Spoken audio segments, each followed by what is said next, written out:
Bonjour, c'est Seratmor. 6 mois que j'ai pas fait de vidéo, je reviens comme ça. Vous avez l'habitude, à force, non? Ça, vous êtes habitué un peu, c'est pas... Je dois m'excuser encore, pour la 8e fois consécutive. Yo, bande de Durum, j'espère que vous allez bien, c'est Seratmor. Ah, ça fait plaisir de vous parler, ça fait longtemps, dis donc. Hein. Je parlais tout seul dans ma chambre sans caméra, c'était pas pareil. Les amis, qu'est-ce qui s'est passé durant ces derniers mois? Eh bien écoutez, il y a eu beaucoup de trucs. Il y a eu vraiment, c'était les montagnes russes, ma vie, ces derniers mois. Il s'est passé pas mal de choses et je vais vous en parler dans cette vidéo. On va essayer de rigoler un petit peu, mais des fois, il y a des petits sujets sérieux. Les amis, où étiez-vous il y a 10 ans? Qu'est-ce que vous faisiez? Quel était votre état d'esprit? Vous vous en rappelez? Même pas. Il y a 10 ans, c'est énorme. Une décennie. Il y a des gens peut-être qui ont moins de 10 ans qui regardent cette vidéo, donc vous étiez pas nés, vous pouvez pas vous en rappeler, mais genre les gens comme moi. Vous vous rappelez il y a 10 ans comment vous étiez? Il y a 10 ans on était en juin 2013. En juin 2013, je passais le bac S, au lycée Georges Cuvier. À côté de ça, j'étais capitaine d'une équipe de football américain avec mon meilleur pote Mohamed. On était les deux les capitaines. Capitaine défense, lui c'était capitaine attaque. Et on gérait l'équipe de foot américain, en plus de jouer dans l'équipe, on était genre, tu vois, gérant de l'équipe junior. En plus de ça, à côté de ça, je passais mon permis. À côté de ça, j'ai travaillé au kebab également. 18-19 ans, j'avais une vie très remplie, très active en fait. Est-ce que je me rappelle de moi fatigué à cette époque? Non, je me rappelle de moi vivant des trucs, frère. Je me rappelle de moi ayant plein de souvenirs, j'avançais, je faisais quelque chose. Et ça, c'est bien, frère. Et ça fait des années que j'ai plus cette envie d'avancer, cette envie de faire des choses. J'ai plus une vie active en fait. Donc mon moi d'il y a 10 ans, il était mieux que mon moi d'aujourd'hui. Parce qu'il voulait faire des trucs, frère. Tu vois, il voulait pas se laisser porter par la vie. Non, c'était lui qui devait conduire le bateau de la vie. T'as capté ou pas? Quand je me vois il y a 10 ans, je me dis putain, mais ce jeune-là, plein d'entrain, il voulait faire des trucs. Qu'est-ce qui a changé autant? Pourquoi est-ce que j'en veux plus autant? Faut que je change. Faut que je redevienne ce Serat d'il y a 10 ans qui veut redécouvrir la vie. Tu vois ce que je veux dire ou pas? Faisons comme si là, c'était ma première vidéo YouTube. Bonjour tout le monde, je m'appelle Seratmor. Et c'est le début d'une nouvelle ère. Les amis, c'est passé des choses durant ces derniers mois. Je vais tout vous expliquer, il y a eu des moments vraiment, des ascenseurs émotionnels, des montagnes russes.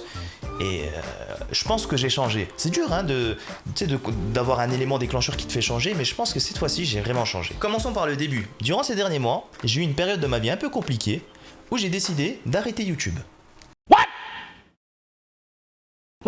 C'est pas des blagues, voilà, j'ai vraiment tourné plusieurs fois une vidéo où je vous faisais mes adieux. Mon aventure sur YouTube touche à sa fin, les amis. J'ai plus l'envie, j'ai plus l'inspiration, plein de choses. J'espère que vous retiendrez surtout les bons moments qu'on a vécu ensemble. Et puis voilà, prenez soin de vous, bande de Durum. Ah, ça fait bizarre, même pour moi de me voir comme ça, je me dis putain, non, n'arrête pas, alors que c'est moi. Et voilà, j'ai juste pas pu poster cette vidéo. Je l'ai tournée 2-3 fois et tout, et à chaque fois je voulais la poster, elle était sur ma chaîne YouTube en non répertorié, je dis vas-y, mets-la en public et sauve-toi, tu vois. Mais j'ai jamais pu la poster, j'ai pas eu le courage, je me suis dit non frère, je vous dois plus. La tête de moi, je vous aime bien frère, je vous dois un petit peu plus. Je me suis dit allez, pourquoi pas avoir une vie active comme à l'époque. Tu vois, le Serat d'il y a 10 ans là, qui faisait plein de trucs, il avait des idées, c'est lui qui a commencé YouTube, c'est ce Serat là qui a commencé YouTube.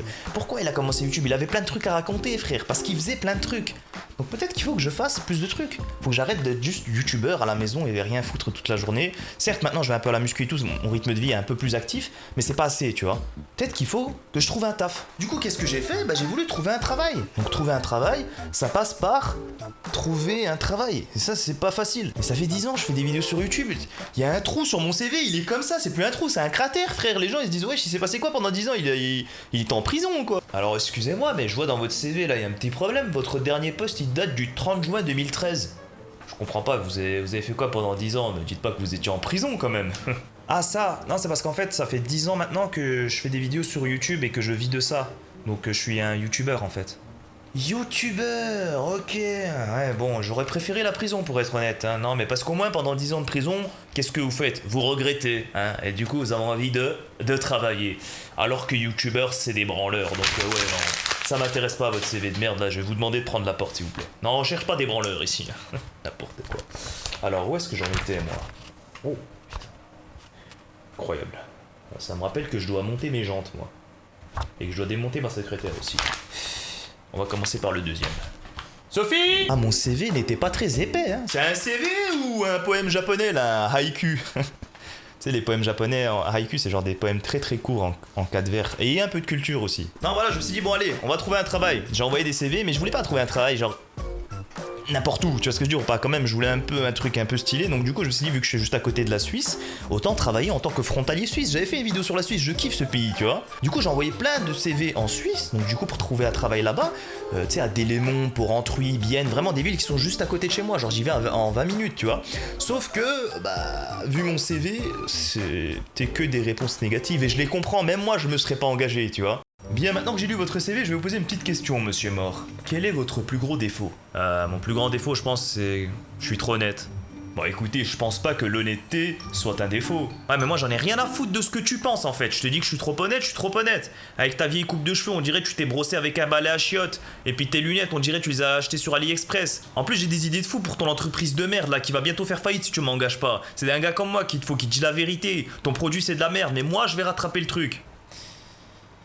Écoutez, monsieur Mort, vous savez ce qui manque dans cette entreprise? Quelqu'un d'honnête. Je vous engage, vous commencez lundi. Ah ouais, c'est vrai? Non, je plaisante, sortez d'ici avant que j'appelle la sécurité. Il est fou, lui. En plus, je voulais pas trop utiliser mes relations et tout, tu vois, parce que je sais que j'aurais fait une vidéo, ouais, je cherchais un travail en Suisse. Là, il y en a un parmi vous qui aurait dit, ouais, mais moi, je travaille là-bas, je peux te faire rentrer et tout. Mais tu sais, je voulais y arriver tout seul, comme un bonhomme. Bon, après, s'il y en a un qui peut me pistonner... pas grave, je fais de la pute, mais je viens quand même, tu vois. Du coup, j'ai vu que ça allait prendre du temps, en fait, et je me suis dit, bon, bah, tant pis, je vais attendre, tranquille, tu vois. En attendant, voilà, j'essaye de me démerder un petit peu avec l'argent que j'ai, et je vais essayer de trouver un travail en Suisse. Je suis pas pressé, tu vois. Sauf que des fois, la vie, ça va très vite. Et là, on va rentrer un petit peu dans la phase sérieuse. Ouais, vous savez, vous m'avez toujours vu rigoler sur YouTube et tout, mais là, on va parler d'un petit truc qui... Voilà, un petit truc un peu négatif qui s'est passé ces dernières semaines. Les amis, je vous ai souvent parlé de mon père dans mes vidéos. Voilà, vous savez, c'est quelqu'un de bosseur, vous l'avez vu dans ma vidéo lorsqu'on a ouvert le kebab ensemble et tout. C'est quelqu'un qui sait tout faire, frère. Tu vois, dans mon appartement, tous les travaux que je vous ai filmés là, les travaux qu'on a fait dans mon appart, c'était grâce à lui, frère. Moi, j'étais à côté, je lui donnais les tournevis et tout, tu sais, j'allais lui chercher de l'eau, mais c'est lui vraiment qui faisait les trucs. Et mon daron, c'est mon exemple, vraiment. C'est moi, je suis fier de lui. Tu sais, non, c'est les darons, ils sont fiers des enfants. Moi, c'est moi, je suis fier de mon daron, frère, tu vois. Et il y a quelques semaines, pendant que j'étais à la salle en train de m'entraîner, il y a ma mère qui m'a appelé et qui m'a dit que mon père faisait une crise. Qu'il était pas bien, il fallait que je rentre à la maison immédiatement. Donc du coup, je suis sorti de la salle en panique, j'ai pris ma voiture, j'ai roulé à fond et je suis allé chez mes parents et j'ai vu mon père dans un état que j'ai jamais vu de ma vie, comme s'il allait avoir une crise cardiaque en fait. Donc on a eu très peur, on a appelé les ambulances, ils sont venus le chercher et au final c'était pas une crise cardiaque, son cœur va bien, mais à cause du stress et de la fatigue, vraiment, il a fait une crise, j'ai oublié le nom de la crise, mais en gros voilà, il a eu vraiment un vrai problème et il fallait qu'il se repose. Et moi frère, le voir comme ça m'a vraiment remis les idées en place, ça m'a fait changer frère. Je me suis dit mais comment ça frère, mon daron il a travaillé autant toute sa vie et en plus de ça mon père, voilà, vous savez pas tout sur sa vie, peut-être qu'un jour je vous en parlerai de la vie de mes parents parce qu'ils vraiment ils ont eu une vie très très difficile et tu sais ils ont toujours travaillé trop dur, ils ont vécu des trucs que moi genre je pourrais même pas les encaisser pendant une semaine, ils ont vécu ça pendant des années. Et je me dis, encore aujourd'hui, ils travaillent plus que moi, frère. Mais qu'est-ce que tu branles en fait, tu vois? Et tu sais, à un moment donné, genre j'étais avec ma mère et elle m'a raconté justement des trucs qu'il a vécu jeune. Et après, je devais aller chercher quelque chose à la maison, des médicaments, des trucs comme ça. Donc j'ai pris la voiture, je suis allé jusqu'à la maison. Et genre, je sais pas pourquoi, instinctivement, j'avais besoin d'un truc. Tu vois, j'avais besoin d'un renseignement. J'ai pris mon téléphone et instinctivement, j'ai appelé mon père tout de suite. Genre, tu sais, c'est la personne sur laquelle je peux compter le plus au monde. C'est mon père, tu vois. Et genre, quand j'ai fait ça, quand j'ai eu ce réflexe, je me suis dit, mais...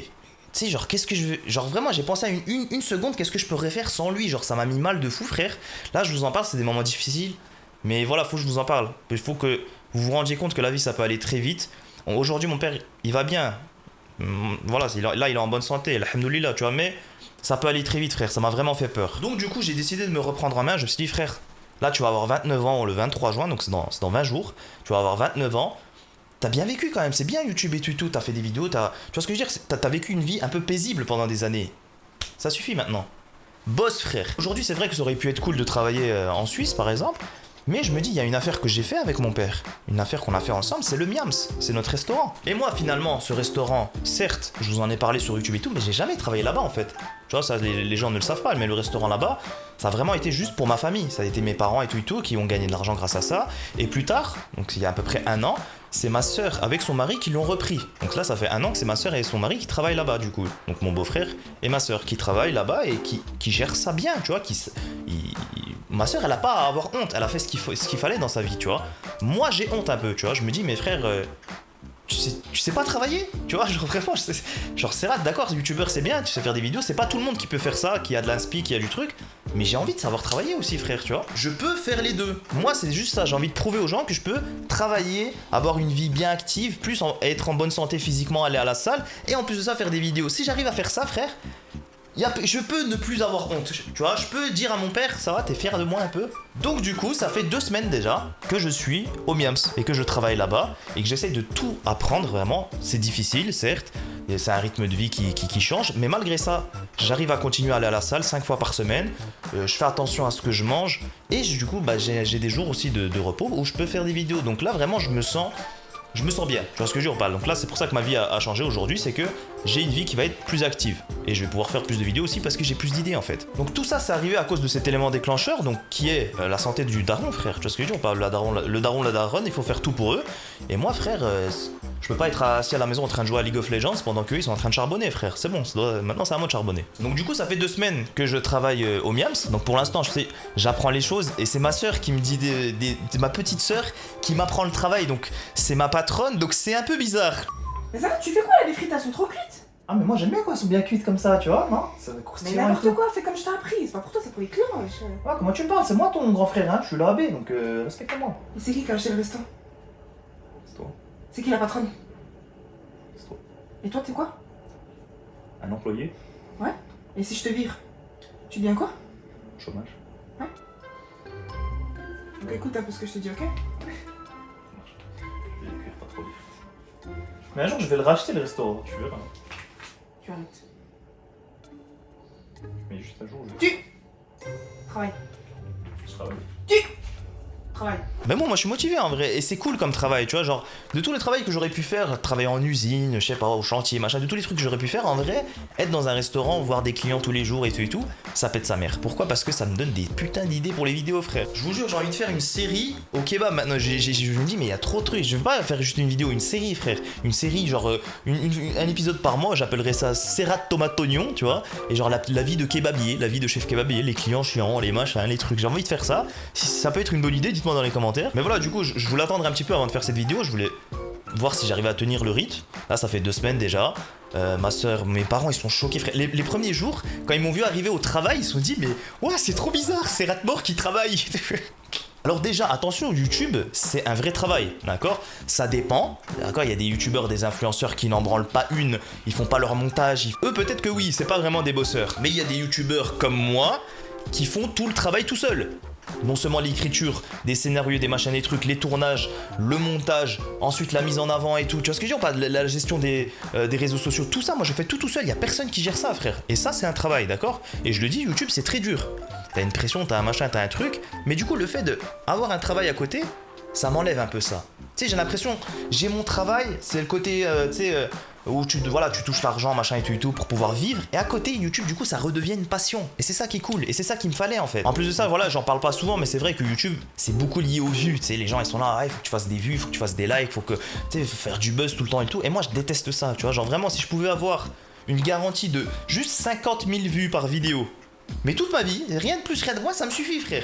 Je fais des vidéos tous les jours. Si je fais des vidéos tous les jours, elles ont 50 000 vues, ça me va, frère. Parce que quand tu fais trop de vues, après t'as trop d'impact, t'as trop de trucs, tu passes en tendance, machin, les gens ils trouvent tout le temps des trucs à dire. Ça me saoule. Vraiment, moi en vrai, j'ai envie de faire des vidéos pour faire rire une petite communauté, mais j'ai pas envie d'être connu. Tu vois ce que je veux dire ou pas? Ça commence à me saouler, ça. Et du coup, maintenant, il se passe des trucs marrants au taf, c'est que les gens, ils savaient pas que je travaillais là-bas, au Miams, tu vois. Il y a des gens même qui savaient même pas que c'était mon kebab. Je sais pas comment c'est possible, mais voilà, ils étaient des abonnés à moi, ils me connaissent très très bien, mais ils savent pas que le Miams c'est mon kebab, tu vois, alors que j'en ai quand même parlé assez souvent. Et je vous jure, une fois, il y a un client, il est arrivé, frère, et ça se voyait tout de suite que c'était un abonné, parce que quand il prenait sa commande, il était comme ça. Salut, tu vois, bonjour. Je vais vous prendre un yo bande de un menu durum. Un menu durum avec sauce blanche et des oignons, hein. À emporter, hein. Et moi j'étais un petit peu gêné parce que je pouvais pas être aussi content que lui, tu vois, ça aurait été bizarre, genre en mode waouh, un abonné, trop bien. Ça faisait 8 mois, j'en avais pas vu un. Donc ouais, je trouve ça un peu bizarre. En vrai, au début, même moi, tu sais, j'avais un peu honte. Je dis, oh putain, les gens, ils vont parler, ouais, Serrat, il a fait des vidéos pendant 10 ans, il a 1 million d'abonnés, pourtant il est au kebab, la honte et tout. Genre vraiment, au début, j'avais un peu peur de ça, mais au final, frère, qu'ils aillent se faire, c'est la vérité, je suis désolé, mais moi, j'ai pas de honte à avoir. Je fais un travail, c'est honorable de travailler, frère.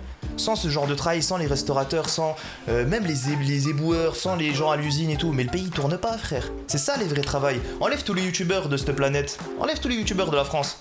Qu'est-ce qui se passe? Le pays tourne normalement, voire mieux. Moi, vraiment, au début, j'avais un peu peur justement de, tu sais, des a priori, des avis des gens, un peu vraiment le regard des gens et tout, mais au final, je m'en bats les couilles maintenant. Voilà, je travaille, je suis fier de ça, je fais ça pour la famille, je fais ça pour le daron. Et voilà, je pense qu'on va se mettre une petite vidéo par semaine pour l'instant. Parce que de toute façon, j'ai un seul jour de repos, c'est le dimanche. Hein, je travaille du lundi jusqu'au samedi soir, 23h. Donc bon, voilà, j'aurai pas trop le temps de faire plus de vidéos, mais cette fois-ci, j'ai une vraie excuse, je travaille. C'est pour ça que je voulais travailler, avoir une vraie excuse. Ah putain, vous savez pas qu'est-ce que ça fait plaisir, parce que moi, ça fait des années que je travaille à la maison, frère. Et que quand quelqu'un me dit, ouais, Serhat, y'a moi, tu viens m'aider, je pouvais pas dire travail, je suis à la maison, je suis sur l'ordi. Les gens, ils se disent, ouais, non, il est en train de jouer, viens m'aider. Oh, depuis que j'ai un travail, frère, je ne vois plus personne, quel plaisir. Des fois, je rentre du taf, frère. Il y a quelqu'un qui me dit, ouais, on fait ça. Je peux pas, je suis fatigué, je viens de rentrer du travail. Alors que je suis en train de jouer à Zelda. J'ai plus qu'une seule hâte maintenant, c'est d'avoir un gosse. Ah, une fois que t'as un enfant aussi, ça pète sa mère, tu peux avoir trop d'excuses, frère. T'es là, il y en a, il te saoule, ouais, tu veux qu'on se voit? Je peux pas, frère. Voilà, mon fils, il respire. Il faut que je sois à côté. Bon, merci d'avoir regardé cette vidéo, les amis. Voilà, passez au miams. Prenez soin de vous, bande de roues. Et à bientôt. Ciao.